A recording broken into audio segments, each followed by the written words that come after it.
हो गया। पुराने प्रभारी के बीजेपी में जाते ही आपने कहा बहुत अच्छा हुआ, पहले जाते तो और भी बेहतर होता। अब नए प्रभारी से आप मिली, कैसा फील हुआ? देखिए, बहुत ही अप्रोचेबल है, बहुत मतलब अच्छे लिसनर है। जितना सबको बोलना था सब सुने, और उसके बाद भी उन्होंने बोला कि इसके बाद भी मैं रहूँगा, अगर तुम्हें बोलना है, किसी को भी अलग से मिलना है तो आप मिलो। पहली बार लगा कि किसी प्रभारी ने सुना है। पहले हम लोगों को ना सुना जाता था, और अगर सुना भी जाता था तो उस बात को कभी भी माननीय मुख्यमंत्री तक नहीं पहुंचाया जाता था। बोल दिया जाता था कि हम पहुंचा देंगे, हम बात कर लेंगे, लेकिन कभी भी वहाँ तक हमारी बातों को नहीं ले जाया जाता था। पर अभी जिस तरह से सारा बातों को इकट्ठा करके और आगे की रणनीति तय की गई है, हम सभी काफ़ी ऊर्जावान हैं और काफ़ी पॉजिटिव हैं कि आगे आने वाले समय में बहुत अच्छे से उनके नेतृत्व में हमारी पार्टी आगे बढ़ेगी। तो अम्बा ने क्या कहा? हमने जो नियुक्ति की क्या समस्या है उसको रखा, चाहे वो पंचायत सचिव की हो, चाहे वो गवर्नमेंट टीचर जो 25% का रिज़ल्ट नहीं आउट हुआ उसका हो, फिर जो चौकीदार वाला समस्या हो उस बात को भी रखा, होम गार्ड के इश्यूज़ को रखा, और ओबीसी का आरक्षण के मामले को रखा, जो हम लगातार सभा भी कर रहे हैं और हर विधानसभा में हमने मामला को उठाया है। और एक तरह से हम लोग को कमेटी की तरह बना दिया गया जिसमें ओबीसी में मैं भी सदस्य हूँ। विस्थापन का समस्या को रखा है और उनको बताया है कि हमारे कई ऐसे जिला हैं जिसमें विस्थापन के इश्यूज़ होते हैं, जिनकी लड़ाई हम लड़के हम लोगों का विश्वास मत पा के आते हैं। तो उस पर भी बहुत गंभीरता हमारे प्रभारी दिखाएं, और उसके लिए भी कमेटी बनाए हैं, उसमें भी मैं हूँ। और भी कितनी कमेटियां बनी और किस किस बात को लेकर?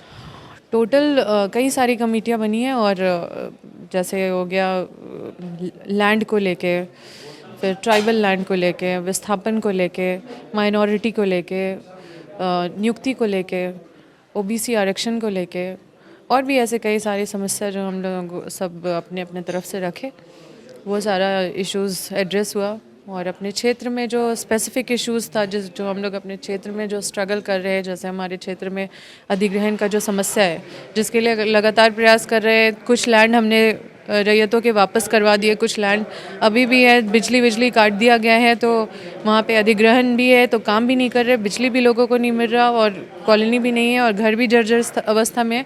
तो वो सब चीज़ों को लेके अभी भी स्ट्रगल किया जा रहा है हमारे तरफ से, तो उन सारी समस्याओं को रखा हमने। और जो जीएम लैंड है जिसका रैयती मान्यता नहीं दिया जा रहा है, उसका मुआवजा ये बोल के नहीं दिया जा रहा है कि सीबीआई जांच चल रहा है, तो उस पर भी हम लगातार माननीय मुख्यमंत्री जी को बोले हुए, उस पर भी प्रक्रिया आगे बढ़ी है। वैसे हमने यहाँ पे भी उनके संज्ञान में डाल दिया है।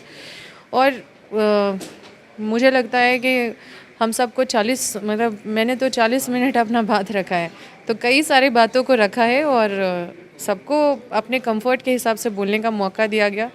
और मुझे लगता है कि सबसे अच्छा लीडर का पहचान वही होता है जो अच्छा लिसनर होता है, और इन्होंने बहुत अच्छे से सबको सुना है। सुने या फिर कुछ टास्क भी दिया आप लोगों को? बिल्कुल टास्क दिया है, कल शाम तक हम लोगों को अपने अपने रिपोर्ट बना के जमा करना है कि हम कहाँ कहाँ हमको संघर्ष करना पड़ रहा है, चाहे क्षेत्र के ये पे हो या फिर राज्य के इश्यूज़ पे हो। तो फिर उसको उन्होंने बोला है कि हम पहले पूरी तैयारी कर लेंगे, उसके बाद माननीय मुख्यमंत्री जी से बात करेंगे। तो सब अपने अपने इश्यूज़ को कल शाम तक इनको लिखित रूप में टू द पॉइंट लिख के देंगे, और उसको फिर बुलेट पॉइंट में वो फिर उसको सजा के फिर उसको कई सारे विधायकों के साथ जाके मिलेंगे, और फिर उस इश्यूज़ पे सिर्फ बात ही नहीं करेंगे बल्कि ये सुनिश्चित करेंगे कि इसका समाधान कैसे हो। आप लोगों के प्रभारी बहुत अच्छे हैं, गुड लिसनर हैं, अच्छा सब कुछ किया, लेकिन कोई कह रहा है कि इनका पैर ही शुभ नहीं है। आते आते गीता श्री और राव ने कांग्रेस को अलविदा कह दिया। देखिए, ये तो बिल्कुल कोई इस पे ये बिल्कुल निराधार है, ये तो मन के हिसाब से है, और अगर उनकी कोई समस्या है, कुछ नाराज़गी है, तो उसको भी एड्रेस किया जाएगा। thefollowup.in. Like, share, and subscribe. www.thefollowup.in